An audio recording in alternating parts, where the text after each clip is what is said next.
Bora, meu jovem! Aqui é o Ulisses Neto, da União Construtora e Engenharia, com mais um vídeo para você.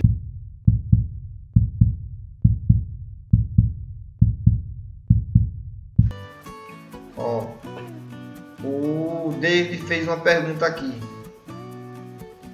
Vamos tentar responder. Se eu quiser colocar energia solar só para utilizar durante o dia, sem vínculo com a concessionária, e à noite utilizar a concessionária, tem um sistema de controlar que possa utilizar para fazer a troca? Ô David, tem. Essa energia seria a híbrida. Porém, o que é que acontece? Ela não é homologada pela concessionária. Não é homologado pela concessionária. Se não é homologado pela concessionária, a gente não pode fazer. Ulisses, você sabe como é que faz? Sei, sim, eu sei como é que faz. Ulisses, você faz? Não, eu não faço. Por quê? Porque é um gato. Isso aí é um gato. Se a concessionária chega e pega o meu cliente com as placas lá em cima do telhado dele, está produzindo energia sem bateria, é isso mesmo que você está falando dele, é isso que eu estou respondendo. E está produzindo a energia e ele não fez um parecer de acesso, ele não foi lá na Equatorial e pediu para utilizar a concessionária, e ele não informou que ele vai produzir eletricidade na casa dele, a concessionária ela classifica como se fosse um gato. Multa pesada, meu patrão. Ulisses, mas as placas é minha, eu boto se eu quiser. Pronto, você bota, mas em compensação você tem que informar lá a concessionária.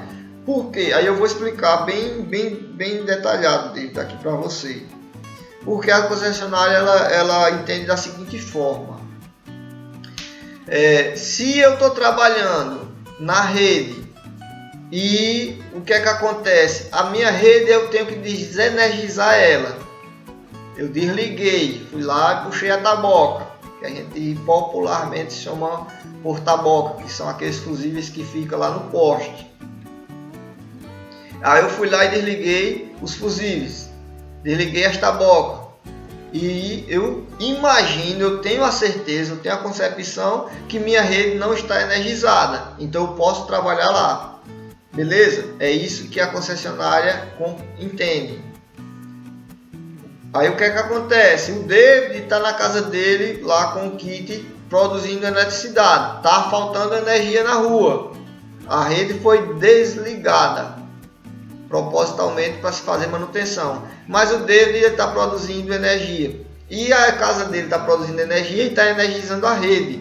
Se está energizando a rede, tem um risco de acidente com os funcionários lá da concessionária. Então é esse um dos fatores que a concessionária exige que seja homologado, que exige que seja comunicado a ela. Então a gente não pode colocar um sistema para produzir sem que a concessionária dê o consentimento, sem que a concessionária vá lá, faça uma vistoria, veja se está tudo ok e conforme a legislação que ela exige, conforme as normalidades que ela exige, desde que seja tais como, vou falar uma delas, o inversor ele tem que estar pré-ajustado para que ele se desligue e tenha um restart, né? Que ele tenha um restart automático, conforme a rede seja energizada ou desenergizada. Um exemplo, faltou energia na rua, seja qual for o motivo, se foi eles que desligaram ou faltou. O inversor ele tem que entender, ele tem que computar que a rede está desenergizada e ele vai desligar o sistema para proteção e para evitar um possível acidente. Tá ok, David? Essa é a pergunta que você me fez. Tem alguma dúvida ainda? Se você tiver, manda aí que a gente vai respondendo. eu já vou logo respondendo e dando o checkmate. Não pode. David, não. Não o que, David? Não ficou claro ou não tem mais dúvidas? Olha, a gente não pode ligar as placas sem a permissão da concessionária. Não pode, em hipótese alguma.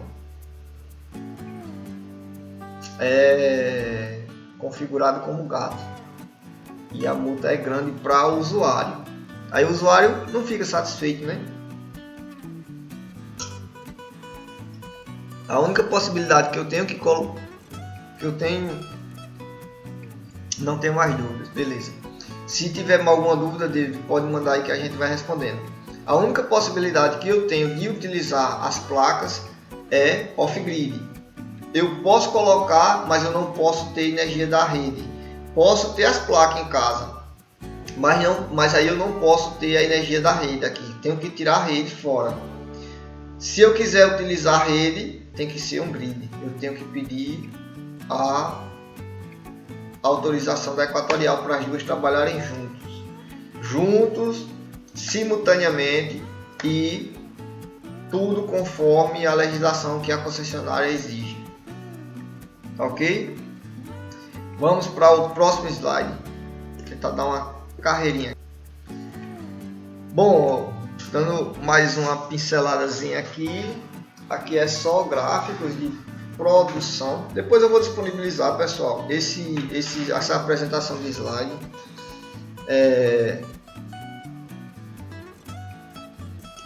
Daniel, o Daniel tem uma pergunta aqui. Fala sobre os microinversores. A Cleciano, primeiro a do Cleciano. Só lembrando, água batizada o YouTube não deixa. Gustavo Lima, que eu diga. Eu tô tomando água normal, viu? Água normal da torneira do Rio São Francisco. Do Rio São Francisco. Aqui é a água do Rio São Francisco.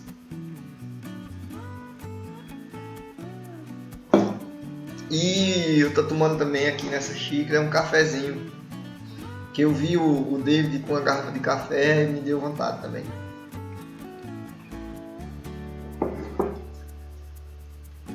Eu tava com a garganta um pouco seca.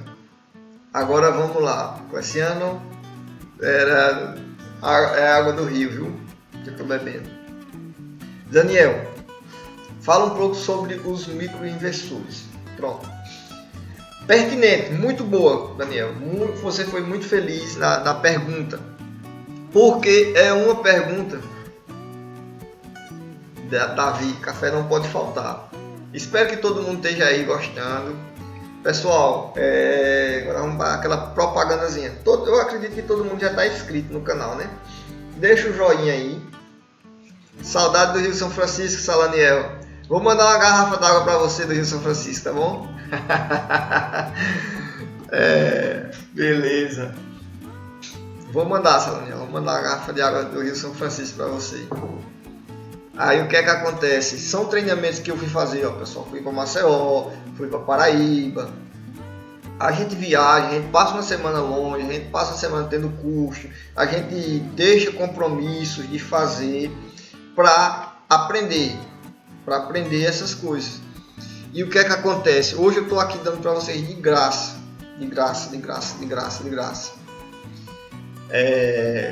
Por quê? Vocês têm que estar afiados, vocês têm que estar preparados. Eu acredito que não vai dar tempo da gente terminar todo o conteúdo. E o que é que acontece? Vamos tentar aproveitar. Deixa eu ver quantos slides faltam ainda. Eu ainda estou faltando 9 slides para apresentar para vocês. O que eu vou fazer? Eu vou dar uma enxugada nesse vídeo, nessa transmissão, e vou colocar para vocês no YouTube, para a gente acompanhar, tá ok? Para vocês depois dar uma melhorada. Vocês estão com alguma dúvida, vocês vão lá, e esse daí sim vai ficar aberto para a população, para todo mundo, vai ficar público. Ulisses, mas e aquele macete que tu deu lá na live? Aquele macete a gente tira no privado, no nosso grupo, a gente vai tirando. E a gente vai fazer outros treinamentos desse, outras lives, e a gente vai mastigando tudo direitinho. Beleza? Aí qualquer dúvida que vocês forem tendo, vai e puxa lá no vídeo, assiste novamente e tira as dúvidas. Dando continuidade, pessoal, inversor é o conversor de tensão, né? Como eu já falei anteriormente. Vou tentar dar uma instigadazinha para a gente se consegue terminar esse banco de slides. Tudo bem, pessoal, aí com vocês? Falem comigo. Salaniel pediu a água. Saudade do Rio São Francisco. Pessoal, muito obrigado aí pela consideração.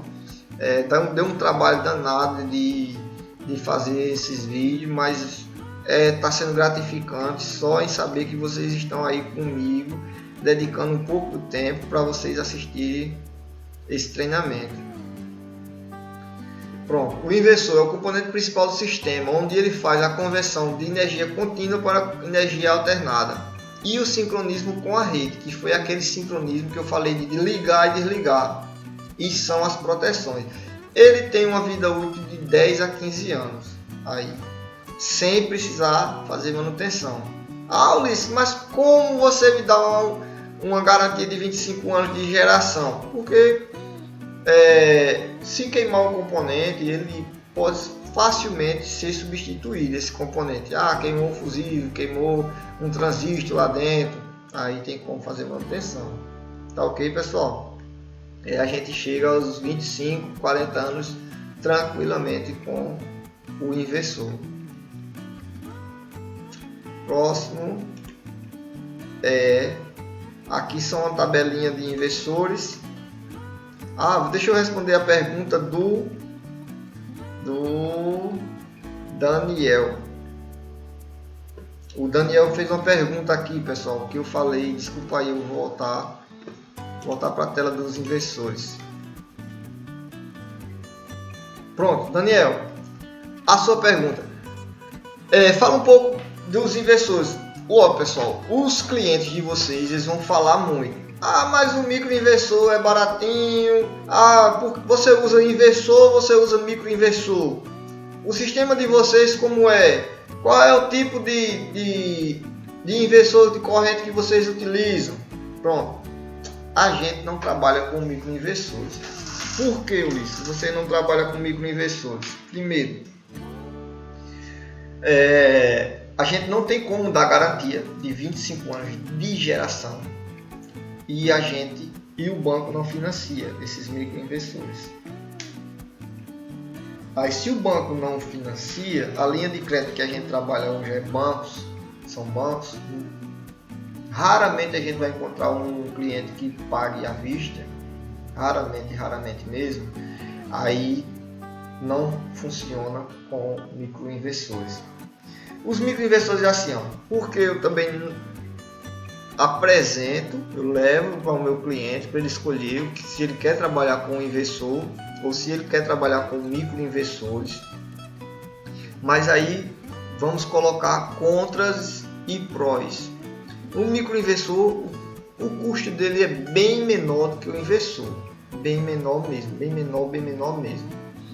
Se eu vou fazer um sistema que só vai utilizar 2 placas, microinversor, perfeito, tá de bom tamanho. Se eu vou colocar um sistema, porque o microinversor ele tem uma capacidade, ele suporta. A gente tem microinversores aí que ele tem uma capacidade para 2 placas. Tem microinversor que consegue suportar 3 placas. Tem microinversor, se eu não me engano, que consegue suportar 4 placas. Mais que isso ele não consegue. Mais que isso você tem que colocar. Aí você já tem que dimensionar 2 placas, a cada 2 placas um inversor, a cada 3 placas um inversor. Isso pode se tornar mais caro do que o próprio inversor. Pronto, isso aí já é um fator que a gente leva para o nosso cliente. O sistema do meu cliente são quantas placas? são 20 placas, então eu teria que colocar 10 microinversores. Um exemplo, se eu utilizar o inversor que só pega dois módulos, então se eu pego 10 microinversores e pego um inversor que suporta as 20 placas, talvez o inversor saia mais barato do que os 10 microinversores. Esse aí é um dos fatores que a gente apresenta para o cliente. Beleza, Daniel? Outro fator, e para mim o mais importante que eu apresento para o meu cliente, eu dou a escolha para ele. É o fator de segurança. Por quê? Segurança e vida para o inversor. Eu falei logo no começo que o inversor ele é o cérebro do sistema. Veja bem, é a joia do sistema, é o inversor. Aí eu pego o meu inversor e coloco. O inversor a gente trabalha da seguinte forma: a gente pega e coloca em um lugar abrigado, de preferência dentro da casa, um lugar arejado, de preferência um lugar que não pegue muita poeira, não pegue sol, que esteja abrigado da luz e dos intempéries, como chuva, essas coisas. Por que, Ulisses, você faz isso? Poxa, para dar vida útil, para dar conforto para o inversor. Se ele está trabalhando e ele está trabalhando lá resfriado, não está sobrecarregado, não está quente, a gente sabe que componentes elétricos, todos os componentes elétricos, quando eles passam por uma certa temperatura, quando eles aquecem, eles perdem rendimento. Beleza? Então, esse inversor aqui da Frônios, ele já vem com um sistema de refrigeração. Olha como ele é moderno. Ele tem um coolerzinho que está assoprando o camarada lá dentro. Por que, Ulisses, ele tem isso? Para que ele se mantenha resfriado e ele tenha uma eficiência melhor, uma eficiência energética melhor, que ele produza mais. Pronto. Aí o microinversor, aí eu vou apresentar para o meu cliente. Olha, o microinversor ele é instalado lá em cima junto com as placas. Normalmente ele fica embaixo de uma placa. Quem já fez manutenção ou quem já fez instalação sabe que as placas elas aquecem muito mesmo. Você não consegue colocar a mão em cima de um módulo meio-dia. Tá lá, eu acho que tá uns 60, 70 graus centígrados. É por aí. Você coloca uma peça de vidro no sol, meio-dia você vai lá pegar ela, de metal, você pega ela. Então você vê, porque ela está absorvendo calor. E o silício ele está ali, ó, trabalhando o processo químico ali constantemente. Então aquece muito aquilo ali. Se está aquecendo o meu inversor que está ficando ali de baixo. O que é que acontece com o componente elétrico quando aquece? Perde rendimento. Então, para mim não é interessante trabalhar com microinversor. Se aquece, dá um problema, se queima, queimou lá meu microinversor, queimou uma placa ou uma série de placas também. Uma série não, uma ou duas placas, né? Mas como eles estão interligados, pode acontecer que um inversor queime e ele queime o próximo inversor, e isso gera um curto-circuito em série. Vai queimando. Eu já vi casos assim.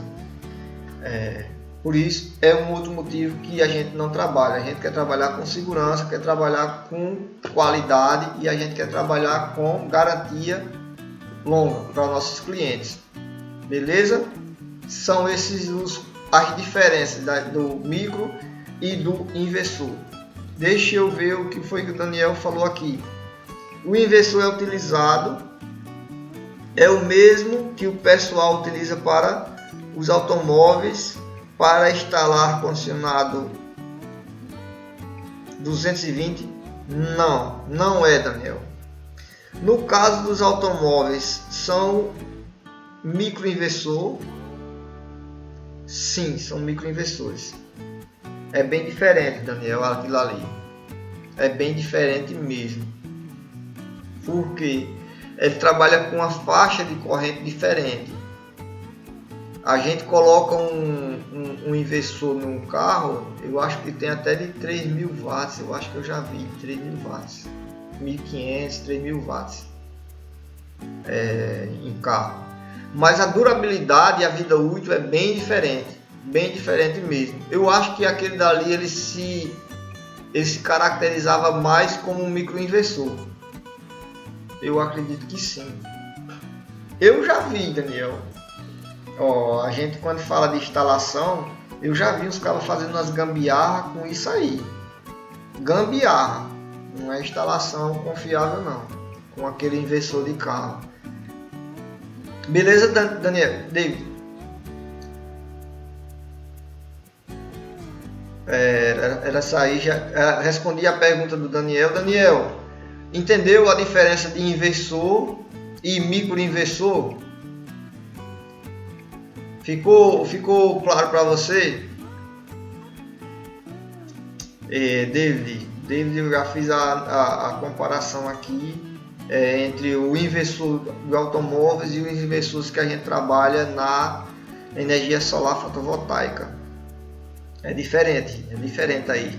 Eu já vi fazer gambiarra eu já vi fazer. Eu tiro lavo minhas mãos. Se o cara quer fazer, faz, mas eu não aconselharia fazer. Vamos para o próximo. O Daniel não respondeu ainda se ficou claro para ele a questão dos microinversores, mas vamos dar continuidade e ver se dá para tempo de terminar. Aqui era só, pessoal,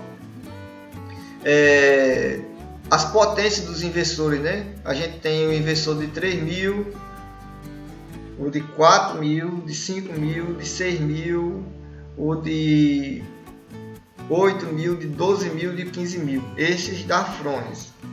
Aí aqui é mais uma linguagem técnica, que é MPPTs. MPPTs são as entradas. Eu tenho duas entradas, eu posso dividir em dois sistemas, em duas strings. Eu vou instalar nesse de 3.000, eu vou instalar 8 placas. Eu posso colocar 4 placas em um string, no MPPT, e mais 4 placas em outra MPPT. Tá ok? Eu tenho inversores aqui até com 6 strings, que eu posso dividir em 6 strings. Tensão de saída, tensão de partida, faixa de operação, corrente. Aqui é mais uma linguagem técnica, pessoal. Ok? Vamos pular isso daqui. Esse daqui é inversores da Frônios também, só que os inversores mais potentes, acima de 27.000.